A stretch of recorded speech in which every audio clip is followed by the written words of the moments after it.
File खोलते ही SDM की नज़र एक नाम पर अटक गई। नाम पढ़ते ही उसका चेहरा सफ़ेद पड़ गया, हाथ कांपने लगे, दिल की धड़कनें बेकाबू होने लगीं। ये वही लड़का था जिसने 2 साल पहले सड़क किनारे खून में लथपथ उसकी छोटी बहन को उठाकर अस्पताल पहुंचाया था। डॉक्टर्स ने कहा था अगर ये 5 मिनट देर कर देता आपकी बहन चली जाती। लेकिन आज वही शख्स एक संगीन केस का मुख्य आरोपी था और उसे न्याय देना है, चाहे दिल टूट जाए या सिस्टम। दोस्तों, मैं हूँ जीतू, कहानियाँ सुनाता हूँ, असली, जिंदा और रूह को कांप देने वाली कहानियाँ। चलो आज की कहानी शुरू करते हैं। गली की ठंडी हवा, थोड़ी धूल और बच्चे खेलते हुए। अमित और उसकी छोटी बहन रिया का बचपन यहीं गुजरा था। मोहल्ले के सबसे ज्यादा और सबसे सरल घर में रहते थे। अमित बड़ा भाई था, छोटा समझदार, हमेशा अपनी बहन का ख्याल रखने वाला। रिया वो थी पूरे मोहल्ले की चमक, हर वक्त हंसी खेलती, बड़ी नटखट। अमित की दुनिया में रिया सबसे खास थी। वो बचपन में अक्सर अमित के कंधे पर बैठकर बातें किया करती थी।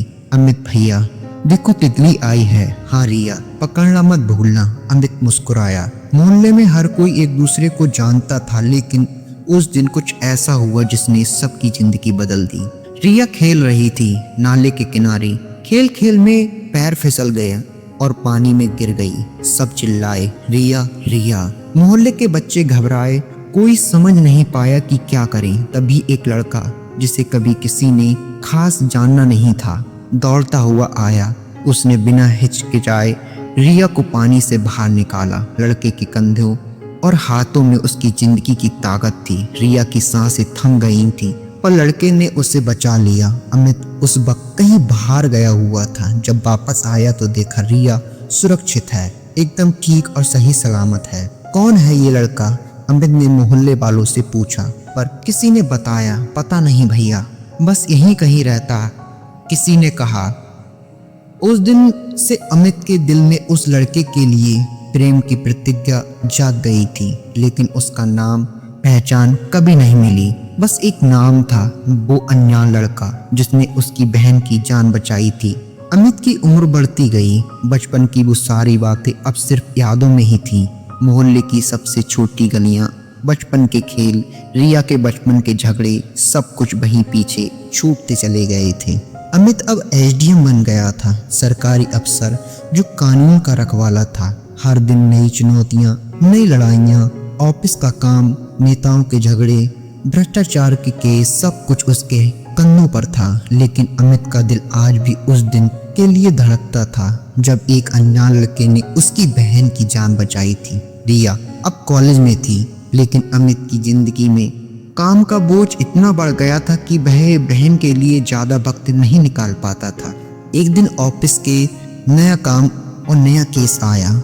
एक लड़का जिस पर चोरी का और मारपीट का आरोप था। केस का नाम था। सुनकर अमित के कदम रुक गए। वो नाम था, ये तो वही लड़का है। अमित ने मन ही मन में अजीब सी हलचल मची। उस लड़के का नाम था राहुल, वही राहुल जिसने बचपन में रिया की जान बचाई थी। अमित के दिमाग में सवाल उठे, कैसे ये लड़का आरोपी हो सकता है? क्या सच में वही है? अमित ने अपने दिल और दिमाग को संभाला। काम ने उसे अपनी पकड़ में ले लिया। राहुल की कहानी जाननी होगी, सच सामने लाना होगा। अमित की सुबह उस दिन कुछ अलग ही थी। ऑफिस में नए केस के कागज देखकर उसका दिल धड़क उठा। राहुल वही लड़का जिसने बचपन में उसकी बहन रिया की जान बचाई थी, आज एक गंभीर मामले में आरोपी बन चुका था। अमित ने फैसला किया वह खुद इस केस की तहकीकात करेगा। ऑफिस के कामकाज के बीच वह राहुल के बारे में सब कुछ जानना चाहता था। पहले तो वह मोहल्ले में गया जहां वह खुद बड़ा हुआ था। लोगों से पूछा, लेकिन कोई भी राहुल के बारे में ज्यादा कुछ नहीं बता पाया। राहुल ने कहा कि राहुल बचपन में ठीक था, लेकिन बड़े होते होते उसके रास्ते बदल गए। अमित का दिल टूटने लगा। कैसे हो सकता है कि वही लड़का जिसने मेरी बहन की जान बचाई आज अपराध की दुनिया में फंसा हो? वह सोचता रहा। फिर अमित ने राहुल से खुद मिलने का फैसला किया। जेल में पहली बार राहुल से मिलने गया। जब राहुल ने अमित को देखा तो उसकी आंखों में एक अलग तरह का दर्द था। राहुल ने अपनी कहानी बताई तो अमित की सोच से बिल्कुल अलग थी। सरकार, मैं गलत नहीं हूँ, मुझे फंसाया गया है। जो मैंने किया वो मेरी मजबूरी थी, राहुल ने कहा। अमित के दिल में सवाल और भी गहरे हो गए।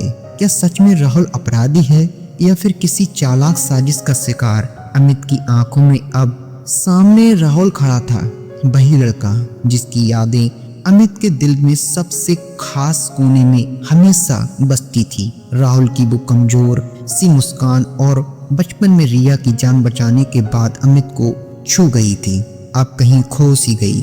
तुम्हें पता है कि तुम्हारा नाम सुनते ही मेरा दिल कैसे उछलता है?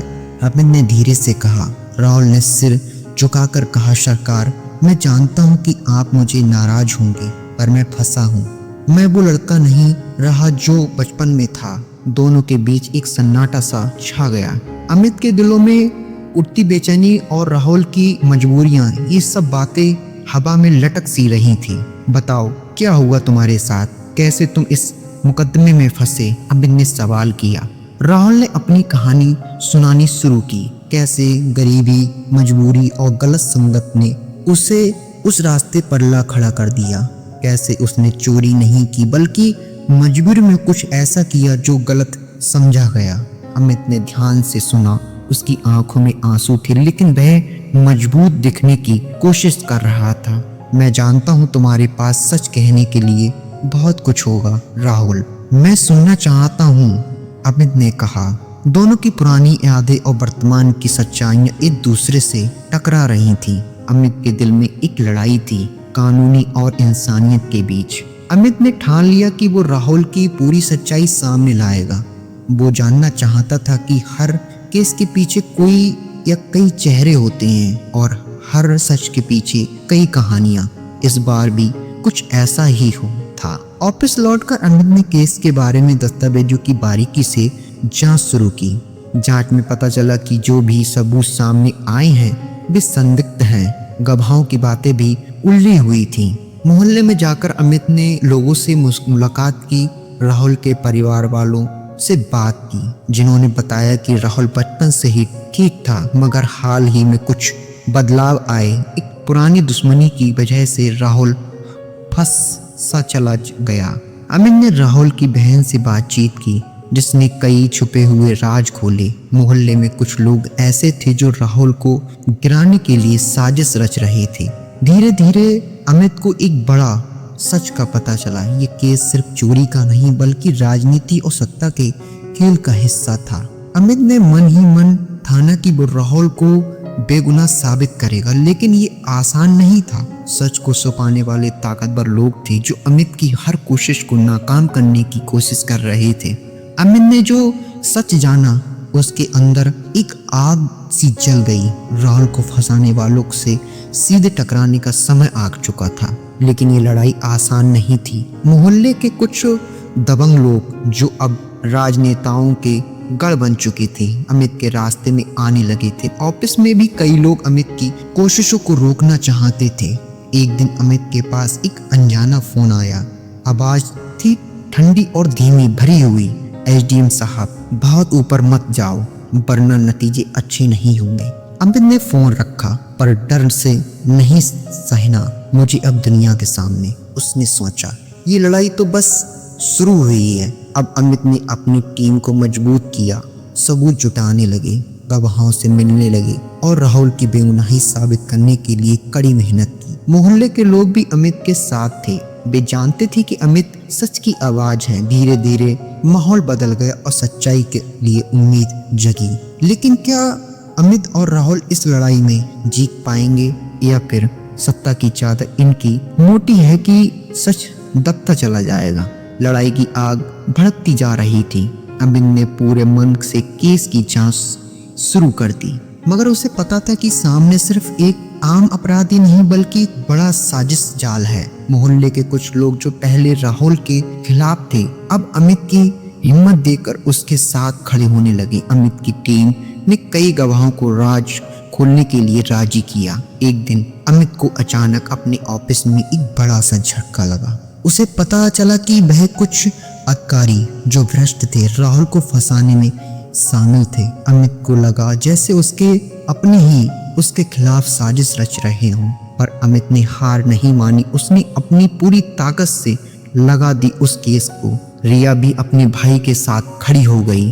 दोनों ने मिलकर फैसला किया कि सच को सबके सामने लाना जरूरी है। तभी अमित के सामने एक ऐसा मोड़ आया जो उसकी जिंदगी ही बदल देगा। अमित और रिया दोनों ने मिलकर राहुल की बेगुनाही साबित करने के लिए हर रास्ता ढूंढना शुरू कर दिया। लेकिन अमित के अंदर एक डर भी था, क्या वो लोग सच में उसके ही खिलाफ हैं? एक दिन अमित को उस भ्रष्ट अधिकारी के बारे में कुछ गुप्त जानकारी मिली जो राहुल को फंसाने में लगा था। अमित ने सोचा कि अगर ये सच सामने आ गया तो सब कुछ बदल जाएगा। लेकिन जब अमित ने उस अधिकारी से मिलने की कोशिश की तो उसे पता चला कि उसकी अपनी टीम में भी कोई उसके खिलाफ साजिश रच रहा था। अमित की दुनिया हिल गई। जिस टीम पर वो भरोसा करता वह उसके खिलाफ काम कर रही थी, लेकिन उसने हिम्मत नहीं हारी। रिया ने कहा, भैया जो सच है वो जरूर सामने आएगा, हम हार नहीं मानेंगे। अमित ने तय किया कि वह अकेले ही सच्चाई का सामना करेगा। उसने राहुल से मिलने जेल जाना शुरू कर दिया और उससे केस की हर बारीकी पर बात शुरू कर दी। राहुल ने भी पूरी ईमानदारी से अपनी कहानी बताई। अमित को यकीन हो गया कि राहुल सच कह रहा है। दोस्तों, आज का कहानी यहीं तक। इसका एपिसोड नेक्स्ट लेकर जल्दी आपसे मुलाकात होगी। दोस्तों, आपको ये कहानी कैसी लगी हमें कमेंट में जरूर बताएं। दोस्तों, आप ये कहानी कहाँ से देख रहे थे वो भी हमें कमेंट में जरूर पिन करें। और आपको ये वीडियो पसंद आई हो तो चैनल को सब्सक्राइब करके एक बेल आइकन को जरूर ऑन कर लें, जिससे नोटिफिकेशन सबसे पहले पहुंचे आप तक। और वीडियो को लाइक कर दें, दोस्तों तक जरूर शेयर करें। आपका प्यारा दोस्त जीतू।